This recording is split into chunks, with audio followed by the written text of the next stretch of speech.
This is an M2, and this is how to swap the ignition, well, not the ignition itself, but the tumbler in the ignition from an M2.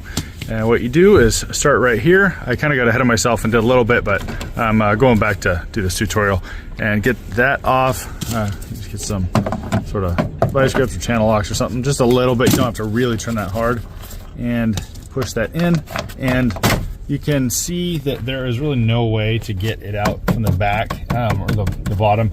You can, but it's very, very difficult to do that. So what I do is I take this panel off, and there are 11 of these around the panel, and those are T25s. Go ahead and get that off, and then you flip that onto the dash.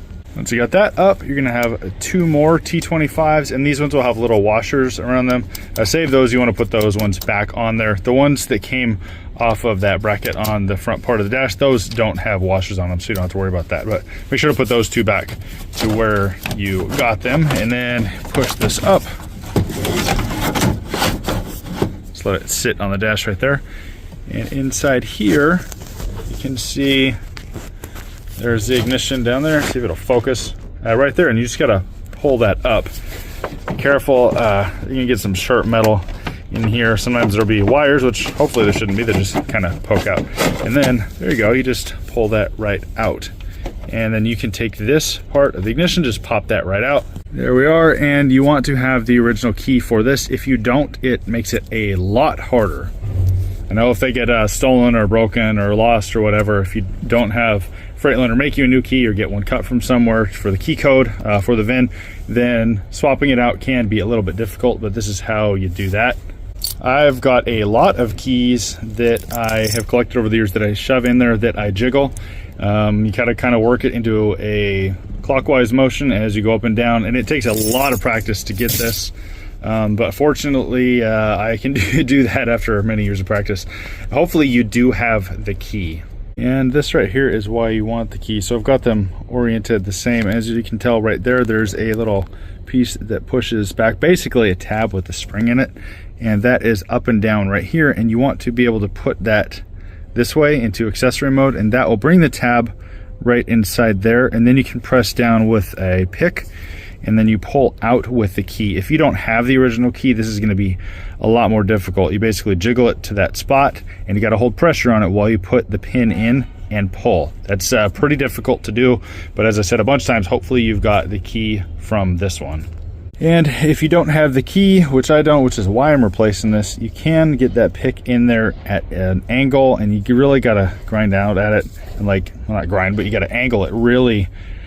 It's hard to describe. You got to get it in there properly and then push down that way, and then pry this out at the same time. I absolutely could not film that because it takes 2 hands definitely, but I got this out, and as you can see, there is that pin right here.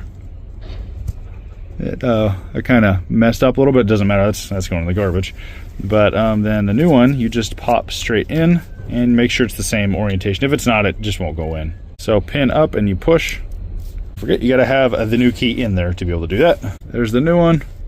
I had to use both hands and shove it in there. It takes some force. Try not to bend the pins back here. Just hold it right here and shove the new one in, and then turn that and make sure that that works. There's the key code. This doesn't really matter because you have no idea what truck this is going into. So even if you were to cut that, there's a bunch of these trucks around the US, and you're not gonna find this specific one, so it doesn't matter. But make sure that it does in fact turn, and then you can go ahead and reverse the process and get this back in.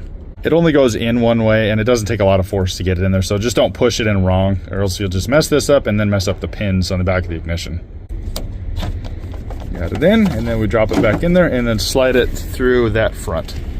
And I push from the back with my hand, and this can be kind of janky to get it in, but there is a line right here on the right, and so what I do is I put the new key in there, just have it straight up and down, don't turn it or anything, and then just push with the rear hand in the back and slide it through and make sure that's in there. And before I put any of the dash back together, I will put this piece back on and get that fairly tight.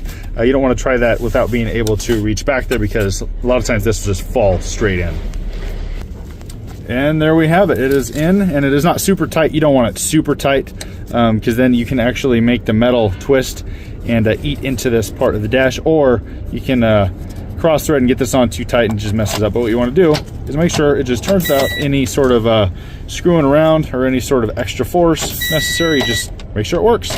There you go. That's how you replace the ignition in a Freightliner M2. I hope this helped somebody. Have a great day.